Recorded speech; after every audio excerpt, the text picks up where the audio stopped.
Even with Election Day just days away now, we've learned vulnerabilities still remain in the security of how you cast your ballot and get the results. Here are the risks to your vote and the returns on Election Day. In Las Vegas, land of luck and legend, Let's get hacky. a bunch of hackers rolled the dice to see if they could expose weaknesses in our elections. And they did. Some while playing a winning hand. A hand with yellow fingernails, cartoons, and stuffed animals. I am 11 years old. I'm 11 years old. 7 years old. 11 years old. And 7.5. These kids managed to manipulate replicas of election night results pages in key battleground states from 2016. We're moving to Iowa. Pages built, organizers say, using actual vulnerabilities previously reported. Is this pretty easy for you? Yeah. To prove it, Jonathan Lenski from New Hampshire made it appear as if I won the election. Oh my gosh, and there's my name. 87 billion votes. Wow. Is this just for show? No, so this is not make-believe. This is stuff that's actually happened. Jake Braun helped organize the Vote Hacking Village at this year's DEF CON, the world's largest convention of hackers. Ah, there you go. Hundreds of whom scanned, screwed, What do we have here? and sabotaged 9 different types of actual voting equipment. You're looking to hack it. Yeah, basically. Why? I want to help secure these things. Among the flaws hackers say they found, a voting scanner and tabulator, still used in up to 24 states according to the group Verified Voting, with no password or software verification to prevent it from being overridden. A touchscreen voting machine that hackers reprogrammed to play music and animated clips. And an electronic poll book machine that signs in voters on Election Day, hacked in 5 seconds, potentially exposing unencoded personal information on voters. Many of the local election officials take this defensive posture and think, oh, well, we're criticizing them. Like, we're not criticizing them. We're saying, hey, look, the game has changed. But it's not about them. It's about protecting our democracy. Even though 100 local election officials came to DEF CON, the National Association of Secretaries of State criticized the hacking as a pseudo-environment that in no way replicates accurate protections.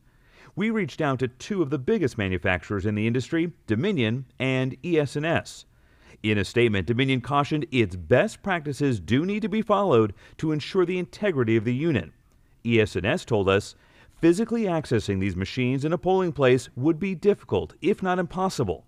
Having said that, we welcome the input from the Voting Village and constantly work to bolster security. That's a directory. Ooh, yeah, baby. Even if a voting machine is not hacked or ever connected to the internet, there are ways to affect the results, researchers tell us. A very accurate replica. John Sebas of the Open Source Election Technology Institute in Silicon Valley set up for us a replica tally manager, software that adds up results from the precincts after the polls close. Go. We timed how long it would take to change the winner, It's loading the data. using a single disk with malicious software brought back from a mock polling place, where the machines were never connected to the internet. And here we are, we're done. So 22 seconds, and you've just changed who won that election. Yes. We think these are very important systems and deserve the very best not only in security, but engineering and in design and experience of the people. They're that important. But so far, not all systems are the very best. A group of researchers announced they found nearly 1 out of every 3 candidates for the U.S. House of Representatives has campaign websites with some sort of security error. What is your message to the American people? Work on your computer security, people. Senator Ron Wyden of Oregon warned that 44 million Americans use voting technology that, in his words, make hackers and hostile foreign governments salivate. Every day, DHS is fighting cyber threats to the elections in a secure command center.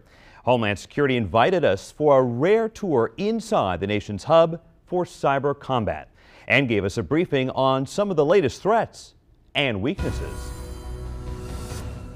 Behind this locked steel door, somewhere in Northern Virginia, America's fight in cyberspace never shuts down. This is the place where we coordinate everything. Jeanette Manfra is the Department of Homeland Security's Assistant Secretary for Cybersecurity. She invited us onto the watch floor of the National Cybersecurity and Communications Integration Center, known as NCIC. So you could see election threats on this map.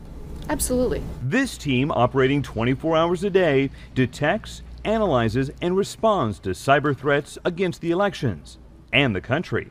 On Election Day, this map would show stark red if a severe cyber incident struck while Americans voted. Is the federal government doing enough to counter the threat to the elections?